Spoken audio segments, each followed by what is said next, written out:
É isso, vamos falar de eleições e sobre o segundo turno. A expectativa para o Congresso Nacional em 2023. Nós vamos tratar de todos esses assuntos com o deputado federal reeleito Sérgio Souza, do MDB do Paraná, atual presidente da Frente Parlamentar da Agropecuária, a quem agradecemos demais pela participação. Deputado, seja muito bem-vindo. Olá, boa noite a todos, obrigado pela oportunidade. Perfeito, deputado, parabéns aí pela reeleição. Queria que o senhor destacasse essa caminhada, a que o senhor atribui essa vitória, mais uma reeleição, né? E também gostaria que o senhor nos dissesse quais são as prioridades para a próxima legislatura, para esse Congresso Nacional mais conservador, né? 44% de renovação na Câmara Federal, e também de que maneira o senhor pretende ajudar na reeleição de Jair Bolsonaro, já que importantes quadros do MDB apoiam Lula, como a senadora Simone Tebet, candidata derrotada do MDB à presidência. Bom, primeiro que é uma eleição que foi muito diferente das últimas, né? Muito polarizada. Isso demonstra que o Brasil tem lados e que esses lados acabam se enfrentando em todos os níveis, seja no Senado, na Câmara dos Deputados, nos governos, e não foi diferente no campo da presidência da República. Acreditamos muito da possibilidade da eleição do presidente Jair Bolsonaro, e isso não é por acaso, né? Porque entendemos que o Brasil está no rumo certo. Se nós fizermos uma comparação do Brasil de 10 anos para 10, 12 anos, e o Brasil de hoje, a gente vai ver uma realidade muito diferente. E se nós fizermos uma comparação mais profunda de o que levou às grandes crises nesse país, nós vamos perceber, né, que foi a política que levou à corrupção e que mergulhou o Brasil ali de 2013 a 2016 numa profunda recessão. E isso tudo demonstra que o Brasil, quando não tem políticos bons no seu comando, quando não tem políticos que têm boas propostas no seu comando, quem sofre é o povo brasileiro. E é assim que nós temos trabalhado nesses anos todos no Congresso Nacional, né? Sempre buscando como metas a redução do custo de produção, passando pelo combate à corrupção, pela otimização dos modais de transporte, pelo setor agropecuário, que seja cada vez mais desenvolvido dentro do que se permite a cadeia de logística, tecnologia e as inovações. E hoje, como líder da bancada do agro no Congresso Nacional, nós temos cada vez mais percebidos que governos de direita possibilitam mais emprego, mais renda à sociedade brasileira. Deputado, boa noite para o senhor. Bom, depois de dizer em sabatina, né, o ex-presidente Lula chegou a dizer que parte do agronegócio era direitista e fascista. Agora, ele tenta recuperar aí o apoio dessa bancada ruralista. Ele está elaborando uma carta para isso e, inclusive, deve levar também ao palanque Simone Tebet. A gente sabe que a bancada ruralista apoia a reeleição do presidente Jair Bolsonaro. Mas é possível reconsiderar e ter Lula como aliado, deputado?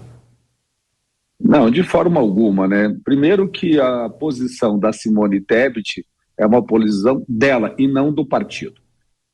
Inclusive, boa parte do partido que já não via ela como alguém que pudesse crescer e ser uma candidata viável ao presidente da República já não foi com ela. Isso não foi na ala mais à direita do MDB e também na ala mais à esquerda do MDB. Agora, o que nós percebemos de que não é só um discurso do presidenciável de esquerda, é uma tradução de como age o seu partido no Congresso Nacional há décadas. Se nós olharmos a postura dos partidos de esquerda, especialmente do Partido dos Trabalhadores, dentro do Congresso Nacional, nós vamos ver nas votações que interessam o setor agropecuário, todas as vezes eles votando contra. Então, o seu candidato, o candidato da esquerda, o candidato do PT nessas eleições, ele está simplesmente externalizando aquilo que o seu partido já faz. Não acreditamos de forma alguma que ele tenha mudado. Agora, acreditamos sim de que ele acha que o agro é fascista, de que ele acha que MST é quem produz nesse país. Onde é que o MST produz um pé de alguma coisa nesse país? O assentado da reforma agrária, este sim produz. E agora não só produz, como também tem título, né? Porque este governo está dando ele a liberdade do título. Agora, o MST, pelo que nós entendemos das falas do presidenciável de esquerda, está inclusive liberado para fazer invasões de terra e pode ter até ministério no próximo governo.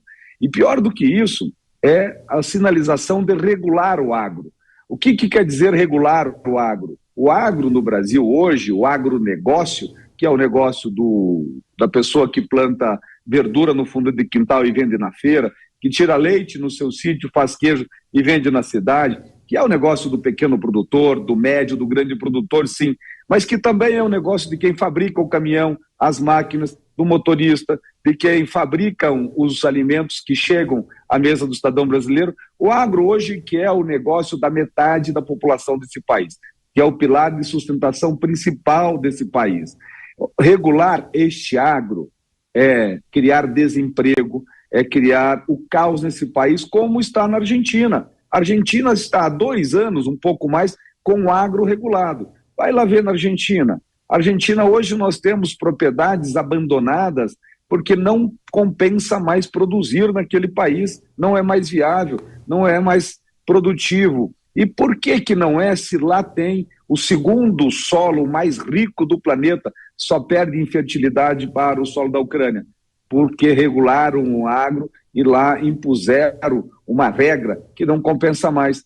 Nós, os brasileiros, além de alimentarmos os nossos brasileiros, 220 milhões, exportamos para mais de 200 países. Isso quer dizer que vem dividendos. O que quer dizer os dividendos? Vem riqueza, dólar, euro, vem de todo o canto desse mundo gerar emprego e renda aqui dentro. Então, regular o agro, na visão desse presidenciável, é uma tragédia para o nosso país. Deputado, eu vou passar para os comentaristas, mas antes eu quero fazer uma rápida pergunta, aproveitando que o senhor é do Paraná. Nós estamos conversando com vários parlamentares que foram eleitos para repercutir suas vitórias, mas também a questão que envolve o segundo turno presidencial, mas também esses projetos que tratam da possibilidade de investigação ou mudança no regramento dos institutos de pesquisa. No Paraná teve uma situação muito peculiar que envolveu as pesquisas para o Senado Federal. Os números foram muito diferentes do resultado final das urnas. Como o senhor está vendo esse movimento por parte do Legislativo, tanto Câmara quanto Senado, e também a Polícia Federal já investigando após um pedido do ministro da Justiça, Anderson Torres? O senhor entende que é preciso mudar, é preciso investigar, mudar o regramento, ou pelo menos a maneira como os institutos trabalham hoje em dia? Olha, com toda certeza.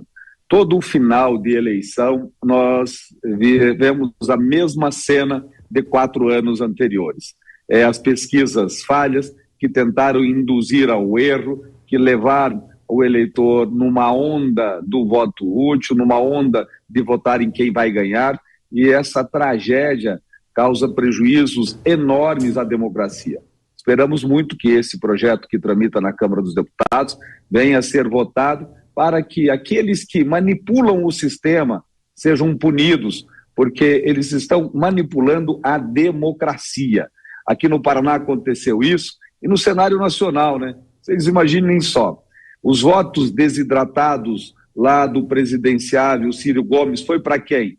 Foi para o Lula, porque queriam levar o Lula no primeiro turno. O Lula não tinha 45% dos votos, e se foi para o Lula, e quantos o Bolsonaro deixou de ter? Agora, talvez o resultado da eleição fosse outro. Eu não tenho nenhuma dúvida de que foi sim manipulada. Cadê aquela diferença que mostrava que dos votos válidos poderiam dar 18%, que ao final deu 3%? Que resultado é este, né?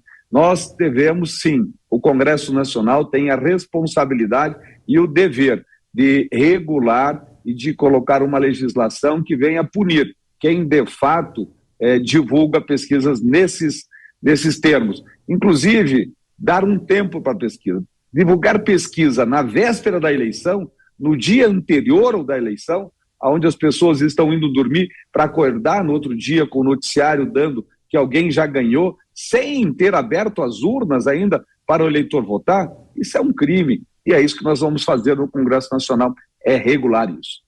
Estamos conversando com o deputado federal reeleito pelo MDB do Paraná, Sérgio Souza. A pergunta agora é de Cristina Grêmio. Boa noite, deputado. Primeiro, parabéns, pela reeleição. Eu queria voltar ao caso da Simone Tebet, que é do seu partido, O senhor disse aí que a decisão de apoiar Lula é uma decisão dela, pessoal, mas a gente acompanhou desde antes do lançamento oficial da candidatura dela, essa divisão, esse racha do MDB, com alguns senadores, inclusive, se reunindo com o Lula já para declarar apoio, e ela própria teve que fazer uma batalha interna para conseguir se lançar candidata. Na sua opinião, diante desse quadro, o eleitorado que votou em Simone Tebet no primeiro turno iria necessariamente atrás dela, uma vez que ela declarou voto para Lula, ou há uma margem aí para os dois candidatos trabalharem? China, veja só. Primeiro que quem votou na Simone e no Ciro, ou nos outros candidatos conhecidos aí de terceira via, naquele momento não queriam nem Lula e nem Bolsonaro. Mas com o resultado das pesquisas ali de últimos dias, que dariam já uma vitória à esquerda no primeiro turno, os votos da Simone e os votos do Ciro, que seriam Lula, já foram. Eu acredito muito que os votos que ficaram para o Ciro e os votos que ficaram na Simone não são da Simone e não são do Ciro. São votos de cidadãos brasileiros, são votos que ninguém tem dono e são votos que têm uma tendência muito clara de ida para o lado da direita, para o lado da consciência, da liberdade, da preservação dos valores das famílias, daqueles que querem um Brasil democrático, livre e dentro dos seus princípios. O Constantino, sua vez. Deputado, boa noite, parabéns pela reeleição. Eu queria um comentário do senhor a respeito das diferenças de geopolítica de cada governo, já que o ex-presidente Lula também foi governo. Lá ele usou o BNDES, o dinheiro dos brasileiros, para financiar ditaduras companheiras comunistas. E muito se falava na imprensa militante que o presidente Bolsonaro seria muito ideológico nessa questão, porque ele criticava o modelo chinês, por exemplo. Mas o Brasil bate recordes de exportação para a China. Quando precisou da Rússia para trazer os fertilizantes tão importantes para o agronegócio, o presidente foi pragmático. Eu queria que o senhor comparasse isso. Como é que foi a gestão Bolsonaro, Tereza Cristina, em relação à gestão petista nessa área? Vamos lá, Constantino. A sua pergunta acho que demandaria tranquilamente um programa todo aqui para nós debatermos, Vamos começar do início.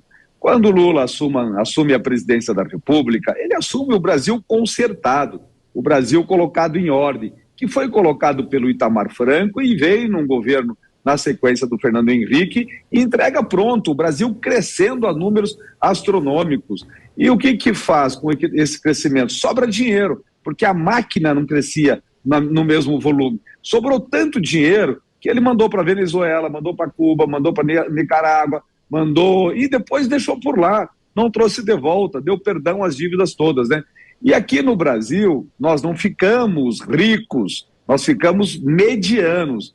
Aí vem a corrupção lá do mensalão e depois vem a corrupção do 2013, 14, 15, 16, que afunda esse país. E afunda de um tamanho que o Brasil entra numa recessão sozinho. O mundo inteiro crescia e sozinho ele entra numa recessão. E novamente vem ali o Michel Temer, já também do MDB, e coloca a casa em ordem. E daí vem o presidente Bolsonaro, que coloca os ministérios para trabalhar, não permite a corrupção, mas aí vem uma pandemia. E a pandemia, minha gente, não é uma crise nacional, é uma crise global. E o Brasil estava tão consertado, com um governo tão ajustado, que é um dos primeiros que sai da crise.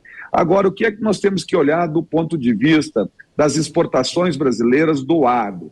Primeiro, o mundo precisa comer. O Brasil tem capacidade de produção. E o Brasil hoje tem excedente de produção.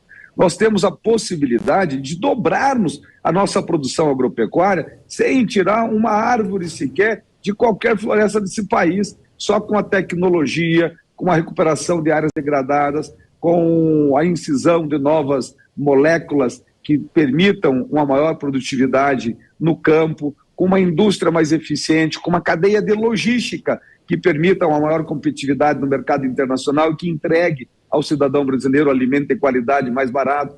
Então não tem comparação. O passado vivia de glórias e gastou as glórias todas em detrimento à alienação de grande parte daqueles que achavam que ganhar uma Bolsa Família de R$40 era o suficiente. Neste governo pensa-se diferente. Ganha Auxílio Brasil de 600 e não só isso, ganha oportunidade de trabalho. Para vocês terem uma ideia, aqui no meu estado, o estado do Paraná, está havendo a maior migração do Nordeste para o Paraná desde os anos 60, dos anos 50, dos anos 60. Tem cidades aqui no estado do Paraná, na região oeste, noroeste, que já tem bairros inteiros, chamados de bairros de alagoanos, bairros de cearenses, bairros de maranhenses, de paraenses. São pessoas que vêm para cá buscar a oportunidade do emprego. Isso mostra que o povo do Nordeste é um povo trabalhador, só precisa de oportunidades. E as oportunidades estão sendo dadas aqui no Sul, mas também podem ser dadas lá no Nordeste. E precisa de governo como este. É o governo da direita, um governo liberal que permite investimentos e geração de emprego e renda. Certo. Deputado, o senhor apontou aí algumas demandas do agro. Vamos pensar no ano que vem, 2023, independentemente de qual presidente for eleito, qual é a principal demanda do agro? Pelo que o agro, à frente do agro no Congresso, deve lutar, principalmente no ano que vem? Olha, vamos lá. Primeiro que nós saímos dessas eleições, o Congresso Nacional extremamente fortalecido, tanto na Câmara quanto no Senado. As nossas bancadas ligadas ao setor produtivo, ao agro, por exemplo, sai muito maior do que nós estamos nessa legislatura. As nossas pautas eu resumiria em uma só: redução do custo de produção. A redução do custo de produção é otimizar a logística, licenciamento ambiental para agilizar não só modais, mas também as novas plantas de indústria que pode estar dentro de uma planta de fertilizantes, é a regularização fundiária para o combatimento, para nós combatermos aqui o desmatamento e as queimadas ilegais, melhorando a imagem do agro do Brasil, principalmente da Amazônia, na Europa e no resto do mundo. Nós precisamos também do autocontrole, que é a possibilidade de agilizarmos nas nossas plantas de proteína animal, e nós precisamos, sobretudo, de um governo que esteja alinhado às causas do desenvolvimento desse país. É isso, resultado das eleições, campanha do segundo turno, pesquisas eleitorais e também as expectativas para o setor do agronegócio para o ano que vem. Em destaque nessa entrevista com o deputado federal reeleito Sérgio Souza, do MDB do Paraná, atual presidente da Frente Parlamentar do Agronegócio da Agropecuária, a quem agradecemos mais uma vez pela participação. Deputado, volte mais vezes à Jovem Pan News e bom fim de semana.